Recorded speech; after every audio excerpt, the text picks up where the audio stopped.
주님의 사랑으로 12월의 끝자락, 12월의 한 달을 은혜로 사랑으로 꽉꽉 채우는 여러분들이 다 되시기를 바랍니다.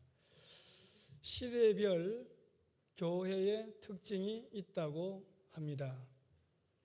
1960년대 교인은 이렇게 말했습니다. 우리 교회에 의자 있다. 1970년대 교인은 우리 교회에 차 있다. 1980년대 교인은 우리 교회에 비데오 있다. 1990년대 교인은 우리 교회 목사 설교 짧게 한다. 2000년대 교인은 우리 교회 예수 이야기 안 한다. 앞으로의 교회는 어떻게 될 것 같습니까?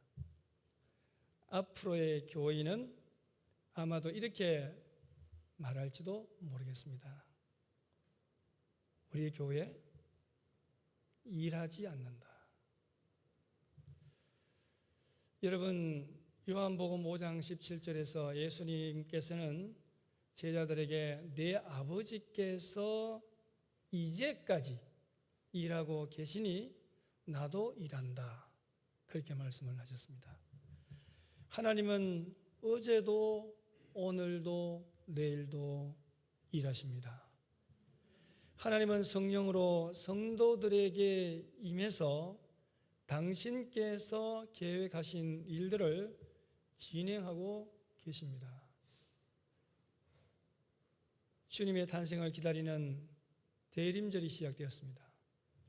크리스마스에 오실 영광의 주님은 오늘도 지금도 계속해서 일하고 계십니다. 어제도 오늘도 내일도 재창조의 활동을 하고 계시는 주님이십니다. 오늘 본문 27절에 보면 한 번 죽는 것은 사람에게 정해진 것이요 그 후에는 심판이 있다는 것을 보여주고 있습니다. 대다수의 유명한 인물들의 전기를 보면 출생으로 시작해서 그 사람의 상과 업적을 요약하고는 죽음으로 끝을 맺지 않습니까?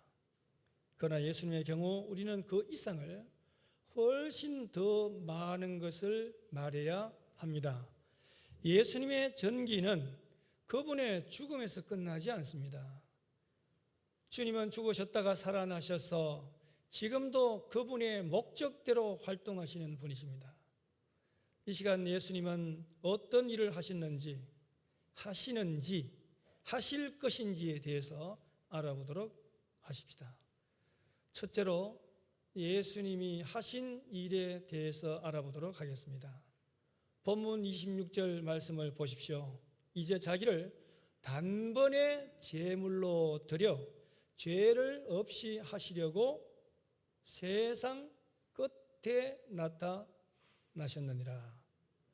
히브리서의 기자는 우리에게 예수님의 오신 때에 대해 믿을 만한 정보를 제공해 주고 있습니다. 그것은 언제입니까? 세상 끝이라는 것입니다. 예수님은 역사의 클라이막스에 나타나셨습니다. 예수님의 오심과 함께 인간의 경험은 새로운 시대로 접어들게 되었습니다. 과거에는 하나님께서 예언자들을 통해서 여러 모양으로 말씀하셨습니다. 그러나 지금은 하나님의 아들을 통해서 말씀하십니다. 믿음의 사람들은 만왕의 왕이시며 만주의 주가 되시는 영광의 주 메시아를 고대해 왔습니다. 그러나 그들의 예배는 24절 말씀에 나오는 것처럼 그림자에 둘러싸여 있었으며 미래의 소망과 아직 실현되지 않은 꿈에 초점이 맞추어져 있었습니다. 예수님이 오심으로 인해서 소망은 실현되었고 성취되었으며 그림자는 비로소 실체가 되었습니다. 영광의 왕께서 오신 것입니다.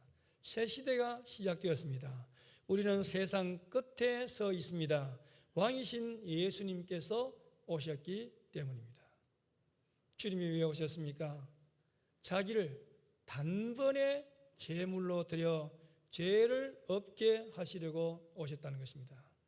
죄를 없애고 무력화시키기 위해서는 희생의 피가 필요했습니다. 이 희생의 피는 누구의 피이겠습니까? 여러분의 피입니까? 저의 피입니까? 아니면 양과 염소의 피입니까? 예수님은 그 희생 제물이 되기 위해 오셨고 그분의 피는 모든 것을 충족시켰으며 모든 죄인들에게 충분한 것이 되었습니다. 예수님은 한마디로 말하면 죽기 위해 오셨습니다. 예수님은 죽기 위해 나셨습니다. 구원을 위한 주님의 단번의 제사는 그의 제사에 의지하는 모든 사람에게 효력이 발생할 것입니다. 25절 말씀을 보십시오. 옛날의 대제사장은 해마다 반복해서 희생 제물의 피를 가지고 성소 안으로 들어가야 했습니다. 예수님은 그렇게 하지 않으셨습니다. 그분은 자신의 충분한 제사를 가지고 단번에 참 하늘로 들어가셨습니다. 히브리서 10장 11절로 12절의 말씀에 보면 이렇게 말씀하고 있습니다. 제사장마다 매일 서서 섬기며 자주 같은 제사를 드리되 이 제사는 언제든지 죄를 없게 하지 못하거니와 오직 그리스도는 죄를 위하여 한 영원한 제사를 드리시고 하나님 우편에 앉으사라고 말씀하고 있습니다. 여러분, 주님의 십자가에서의 죽음은 우리의 죄를 속죄하기 위한 단 한 번의 영원한 제사였다는 것을 잊지 마시기를 바랍니다. 둘째로 예수님은 지금 무슨 일을 하고 계시는가 하는 것을 살펴보겠습니다. 예수님은 지성소에 들어갔던 대제사장처럼 이제 하늘에 들어가십니다.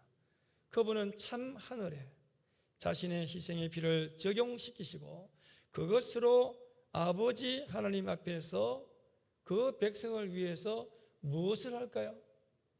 그 백성들을 위해서 처소를 예비하신다는 것입니다. 하나님의 진노는 참된 예배자를 소멸하지 않으십니다. 예수님께서 단번에 죄를 없게 하시려고 나타나셨기 때문에 하나님은 예수님을 믿는 사람들을 의롭게 하실 수 있게 되었습니다. 파리의 유명한 노틀담 성당은 원인 모를 화재로 인해서 크게 훼손이 되었다가 5년 만에 그것도 공사비 1조 원을 들여서 이전보다도 더 아름답게 재탄생되었다는 소식을 며칠 전에 제가 들었습니다. 그런데 이 화재 당시에 제단 앞에 있는 그 십자가 부분만은 불에 타지 않았다는 것입니다. 저는 여기에 상징적인 의미가 있다고 봅니다.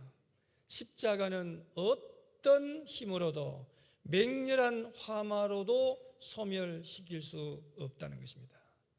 주님이 십자가에서 한 번의 완전한 제물이 되심으로써 지금까지의 모든 제사를 종결시켰습니다.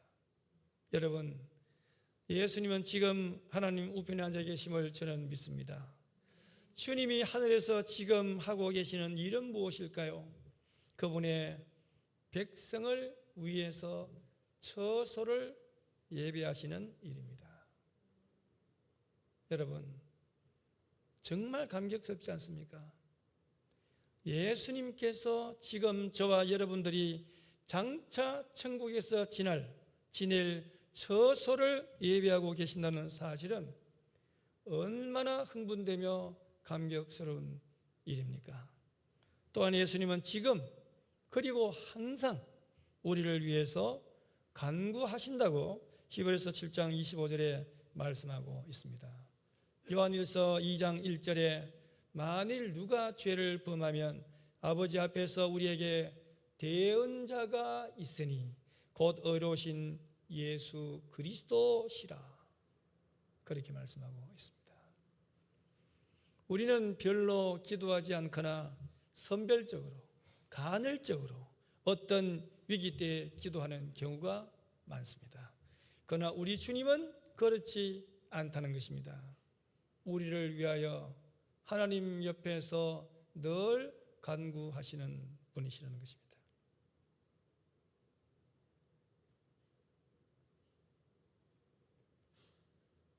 로마서 8장 34절에 죽으실 뿐 아니라 다시 살아나신 이는 그리스도 예수시니 그는 하나님 우편에 계신 자요 우리를 위하여 간구하시는 자시니라. 그렇게 말씀하고 있습니다. 주님이 지금 하고 계시는 일은 그 믿는 자들 위해서 간구하고 계신다는 이 사실이 저에게 얼마나 위로가 되는지 모릅니다. 여러분, 어려움에 휩싸여 계십니까? 병으로, 은밀한 아픔으로, 결혼, 이혼, 실직, 사별 등으로 고통의 긴긴 터널을 지나고 계십니까? 희망을 가지시기 바랍니다. 저와 여러분은 기도를 빠뜨린다 할지라도 우리 주님은 우리들을 위해서 하나님께 간구하시는 분이시라는 것을 기억하시기를 바랍니다. 끝으로 예수님이 미래에 하실 일에 대해서 알아보도록 하겠습니다. 본문 28절 말씀을 다 같이 한번 봉독하겠습니다. 다 같이 읽겠습니다. 28절 시작. 이와 같이 그리스도도 많은 사람의 죄를 담당하시려고 단번에 들이신 바 되셨고 구원에 이르게 하기 위하여 죄와 상관없이 자기를 바라는 자들에게 두 번째 나타나시리라. 아멘. 예수님은 나타나셨고 지금 나타나 있으며 다시 미래에 나타나실 것입니다. 사람이 두 번 죽지 않는다는 것은 일반적인 법칙 아닙니까? 사람은 살다가 죽습니다. 그리고 그 후에는 심판이 있다고 성경은 정언하고 있습니다. 죽음 후에는 두 번째 기회가 없으며 실수를 교정할 수도 심지어는 후회할 겨를도 없습니다. 경기는 끝난 것입니다. 다만 판정만이 남아 있을 뿐입니다. 오늘 이 본문과 히브리서 전체를 통해서 우리에게 들려주는 말씀의 핵심은 이것입니다. 죄를 없게 하시려고 나타나신 예수님과 하나가 된 사람, 예수님을 아버지 앞에서의 변호자로서 모시고 사는 사람, 그리고 예수님께서 처소를 예비해 두신 사람들만 크든 작든 그들의 죄와 불순종의 행위에 근거한 그 심판에서 벗어날 수 있다고 하는 사실입니다.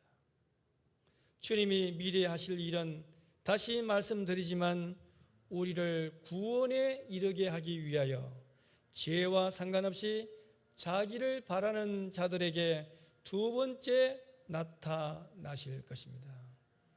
주님은 다시 오십니다. 두 번째 오실 때는 죄를 없게 하시려고 오시는 것이 아니라 그 일은 끝났습니다. 주님은 다 이루었다라고 십자가에서 단언하셨습니다. 십자가 위에서의 주님은 슬픔의 사람, 고난의 종이었습니다. 그러나 두 번째 오실 때 주님은 당당한 만왕의 왕으로 만주의 주로 임하실 것입니다. 주님은 오셔서 첫 번째 나타나셨을 때 이루신 십자가의 완전한 축복과 은혜를 자기를 바라는 자들에게 영원히 공급해 주실 것입니다. 주님은 또한 다시 오실 때 구원을 가져오실 것입니다. 이미 이겨놓은 승리가 완전하게 경험될 것입니다. 요한일서 3장 2절에서 사랑하는 자들아 우리가 지금은 하나님의 자녀라 장래에 어떻게 될 것은 아직 나타나지 아니하였으나 그가 나타내심이 되면 우리가 그와 같을 줄을 아는 것은 그의 계신 그대로 볼 것을 인함이니라고 사도 요한은 기록했습니다. 완전한 구원은 사탄의 세력이 끝장나는 것을 보는 것입니다. 죄는 파멸당할 것입니다. 유혹도 없어지고 싸움도 없어질 것입니다. 질병과 슬픔, 눈물과 죽음까지도 모두 사라질 것입니다. 계시록 2장 21장 4절 말씀에 모든 눈물을 그 눈에서 씻기심에 다시 사망이 없고 애통하는 것이나 곡하는 것이나 아픈 것이 다시 있지 아니하리니 처음 것들이 다 지나갔음이러라. 그렇게 말씀했습니다. 예수님 자신이 그의 제자들에게 그를 간절히 기다릴 것을 말씀을 하셨습니다. 십자가에 달리시기 며칠 전 감람산에서의 설교에서 그분은 미래에 일어날 사건들의 그 중요성에 관해서 말씀을 이렇게 하셨습니다. 그분은 제자들에게 자신이 다시 오실 것이며 그 날과 그때는 아무도 모를 것이라고 말씀하셨습니다. 그렇다면 주님의 다시 오심을 기다리고 갈망하는 동안 어떻게 우리가 기다리며 사는 것이 올바른 것일까요? 한번 생각해 보시기 바랍니다. 예수님께서 우리에게 명령을 하셨습니다. 그러므로 깨어 있으라. 어느 날에 너희 주가 임할는지 너희가 알지 못함이라. 이러므로 너희도 예비하고 있으라. 생각지 않은 때에 인자가 오리라고 마태복음 24장 42절로 44절에 말씀하고 있습니다. 말씀을 맺겠습니다. 주님은 우리에게 착하고 충성된 종이 되어 자기의 일을 열심히 하라고 하십니다. 또한 주님은 우리에게 굶주린 자들과 목마른 자들 그리고 나그네들을 돌보라고 말씀하십니다. 크리스마스에 오실 주님을 기쁨으로 맞이할 준비하면서 동시에 다시 오실 주님을 기다리며 주님 맡기신 일들을 끝까지 성실하게 감당하는 저와 여러분들이 다 되시기를 주님의 이름으로 축원합니다. 기도하시겠습니다.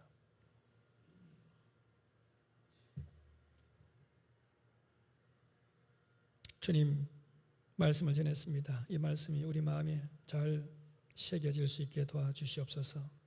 과거에 단번에 제물로 드려 우리 죄를 사해 주신 일을 하신 주님, 현재 우리를 위해 천국의 처소를 예비하시고 우리를 위해 하나님께 간구하시는 주님, 미래의 만왕의 왕으로 두 번째 임하실 주님을 기다리며 대림절을 기쁨으로 보내는 영신 가족들이 다 되게 하시옵소서. 예수님 이름으로 기도합니다. 아멘. 주신 말씀